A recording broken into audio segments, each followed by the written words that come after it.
Hey guys, in this video I mainly wanted to talk about like how to collect games, maybe like some tips for that, and also like I guess how I got my collection and how I started building my collection. I'll mainly freestyle this, so I might miss some tips that I might want to share with you guys, but that I forget. But I'll just get right to it. So number one, like when you're collecting, I guess for any system, like first you should think about like what you want to do. Like, do you literally want to collect every game? In that case, you should probably get a big bundle to start with. Or are you looking for, disc copies? Like you don't care if they're disc copies, you don't care, whether it has the manual or doesn't have the manual.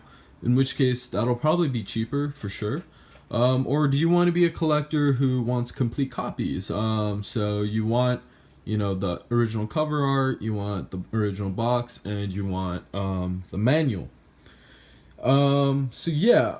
So first think about that, and for me, like I just want complete games with manual is my goal. For mainly like how I started was first I just bought the games that like looked really fun, watching all the reviews like that I thought I might want to play, and then after that I started to kind of get interested in just like collecting games, and then I started looking up like rare games and niche games, and whichever one seemed interesting and kind of caught my eye, I like took a little mental note of that and kind of scan eBay's for him, or not eBay, or eBay, and GameStops, mom and pop shops, thrift stores, flea markets if I can. But for this one, I thought I would just share a few of my tips, and yeah, I'll mainly freestyle it once again. All right, so number one, I think pretty much basically for my entire collection, including my PS3. Like my PS3, I bought on Craigslist. I believe it's the PS3 Super Slim, the 500 gigabyte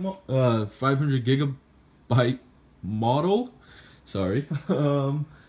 With two controllers and a couple sports games, which aren't worth that much. I got all of that for $50, and I split it with my girlfriend as well. So I only ended up paying $25 out of pocket for all of that. And I originally did get I believe it was the 40 gigabyte PS3, the first one released, and it had a bunch of games and a bunch of games that I did like, and that's why I bought it for $70. And later on, it was kind of too big, took up too much space for me, so I wanted the Slim when I found it.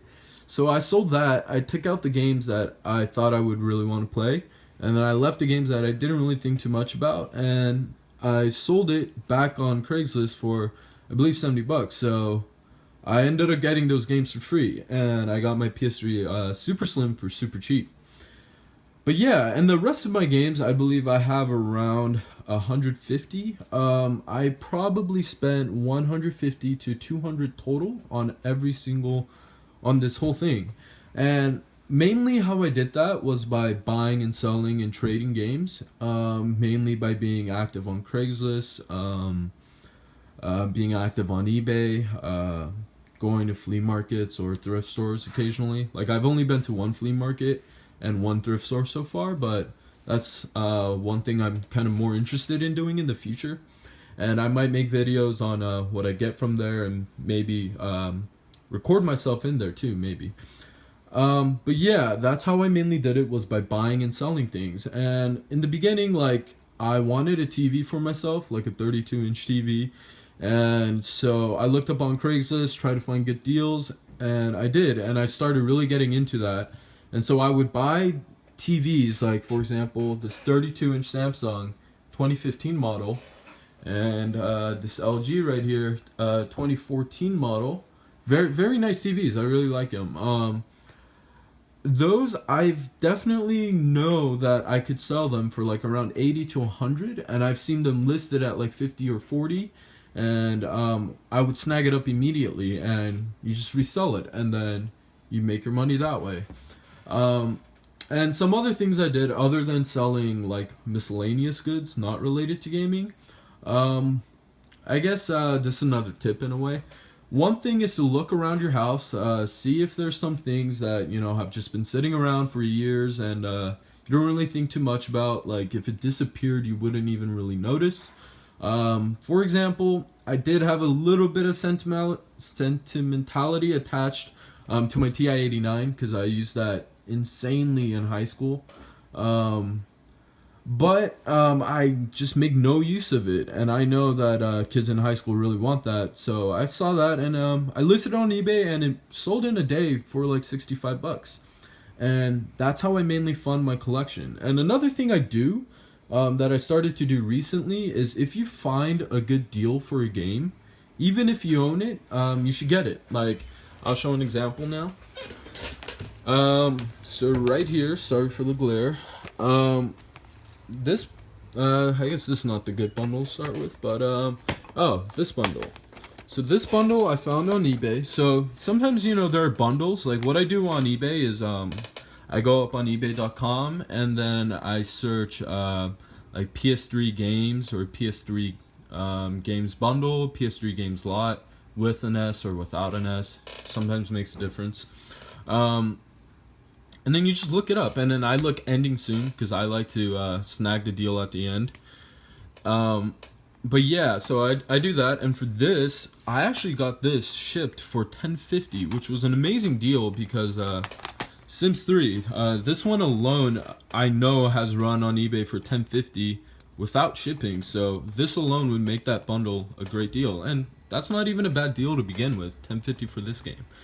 But yeah, I ended up getting these three, and I had a copy of Ratchet and Clank Crack in Time, and I posted it up on eBay, put it as an auction, but I also put it buy it now for $9.99, and someone bought it. So I got $12.83 including shipping. So I ended up making my money back, and so basically I spent nothing to get additional games.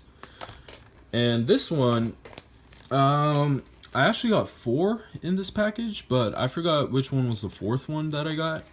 But yeah, it had Sega Superstar Tennis, it had Skate, which was what I wanted, and Warhawk, and one other game. And I got this for around $8 with shipping.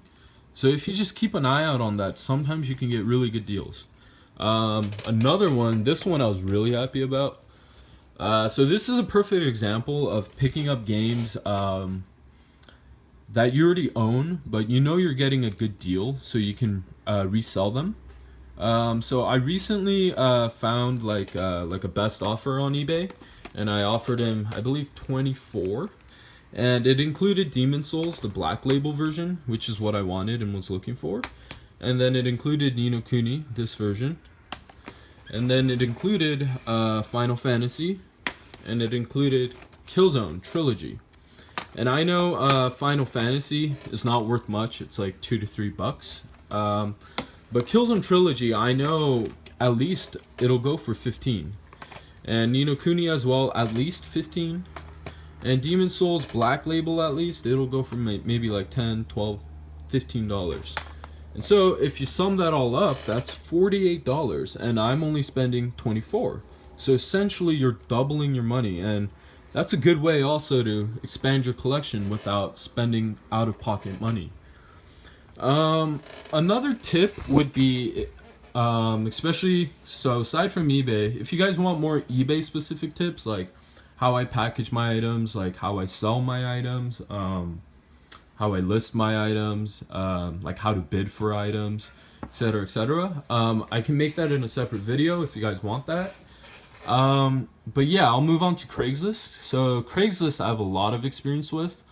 I think the main trick for Craigslist is to tag out every single one of the posts that interests you, and just throw a message to every single one with the price you're looking for. And like some will ignore you, some will respond but aren't willing to negotiate, and then there would be some who actually would be willing to take that offer. And that's how I got some amazing deals on, like, my TV, for example. Basically, I would search up, Panasonic TV, Samsung TV, LG TV, Vizio TV, Sharp TV, etc., etc. And then I would see if I could find a TV within the reasonable price range. So I would look to spend $40 on a 32-inch flat screen LED TV. And pretty much I would see, if I see a 50, I would message him for 40. If I see a 60, I would message him for 40. And that's how you get deals on it. And some people accept, or some people say, 45. And then, yeah, that's how I got a good deal. And then I would resell that for a bit more later down the line. But I actually ended up keeping 2 of the TVs. One I'm trying to sell right now. But yeah, that's how you do it. And another tip for Craigslist is never be afraid to negotiate or even lowball them. Like, what I mean by that is don't lowball them like disgustingly, where clearly like it's an unreasonable demand, but do it within the margin where it's like it's kind of low, but like they might accept it. So kind of feel it out. And another trick is never get emotionally attached to an offer you send out. Because if you get emotionally attached to it, you end up paying more because like you're like, but I really want this. So you kind of keep increasing the amount of money you might want to spend. So just don't care about it. Just think, if I lose it, I lose it. It'll come up sometime. And if you kind of go with that attitude a bit, it really helps. Because if you don't get the bid, you just lay off it. And many, many times I've done that. It's paid off. Like where I've eventually found the deal I was looking for. And so that's another good thing to do. One amazing game related Craigslist thing I did find was it was just this box, and it had some PS2 games, I believe like 6, and it had like 20 Xbox games, most of them not valuable. It had 2 Xbox 360 controllers, 1 limited edition Tomb Raider Xbox 360 controller, 2 PS2 controllers, Journey, Ico Shadow of the Colossus, which was what I wanted, and I believe Beyond Two Souls. And I picked all of that up, and the guy only put it for $30. And what I ended up doing was I went to GameStop. I got trade-in value for games that I know won't really sell well on eBay for like $20. I went to CX, which is another game store. I got $10, so $40. I already made my money back. And I got Ico Shadow of the Colossus, which is a game I was looking for. And then I sold the limited edition controller for around $30. I sold the other 2 Xbox 360 controllers for, I believe, around $20. PS2 controller for around $9.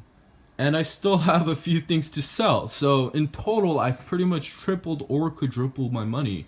So it's really important to pretty much look for, like, even if you don't want it, like I don't want Xbox 360 stuff because I don't have one, but I see the value in that package that, damn, like you're getting so many controllers, so many games, but it's only 30. So yeah, look for those deals and you'll find them.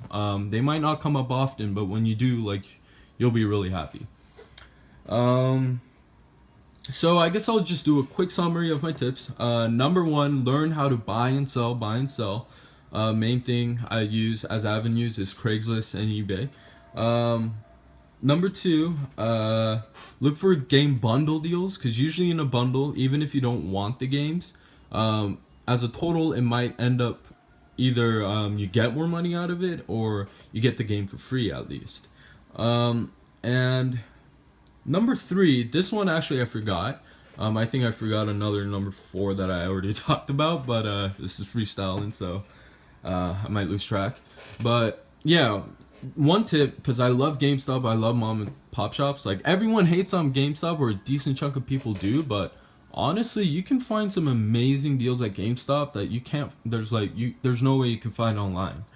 So sometimes like GameStop is worth it. And it's worth becoming a Power Up member. I hesitated in the beginning. I was like, you know what, $15, like, are they trying to trick me? Like, I wasn't sure. And then my girlfriend was like, dude, like, you come to GameStop pretty often, just get it. And then I was like, you know what, fine, I'll just get it. And I've already made my money back, and I've saved an additional like $10-15. And then the added benefit to that is they give you a coupon for buy 3 get 1 free, or buy 2 get 1 free. And so that already makes you already made like $6 off that, and then you get 10%, and exclusive membership discounts. So yeah, it's like if you go to GameStop often, get it. Don't think about it. But another really important tip when you're at mom and pop shops or at GameStop is whenever you look at all their games and you see anything that catches your eye or might be a little weird or something you've never seen before, what I always do before I buy it is I go on Amazon and I go on eBay and I check their prices. And if I see that that game at GameStop is around like $5 cheaper or even more, like sometimes even $10-15 cheaper, or like yeah, you can find good deals. But yeah, I usually do that. And something I recently found was I believe pricechart.com. And what that does, it compiles GameStop, it compiles Amazon and eBay, and it shows you pretty much how much that game has been going for in loose, so like on disc only, for example, in a complete in box with manual. And new condition, and you can also see like how it's been trending. And so when you see the trends, if it's been just stagnant, that's actually a good thing, especially if you're getting a deal, because that means it's probably not going to move around too much. You see some that have that are decreasing. Those I would not buy right now, because you might be able to get it for cheaper. And there are some games that are on like that little cusp of shooting up in price, like Ghostbusters, for example, and some that are already increasing in price. Those, especially if you find a good deal for those, I would pick it up immediately. But yeah, that's what I usually do. So I go to GameStop. I'm always on my phone, and I check the prices, and I check the listings. I see like what has been sold, and if I see that I'm getting a good deal, I usually snag it up. And anyway, thanks for watching, guys, once again. And if you guys have any suggestions, if you guys are wondering about anything, or honestly anything, feel free to message me or leave a comment. And yeah, stay tuned for, I believe, the next video I'll do is a update on my collection. And yeah, thanks for watching, guys.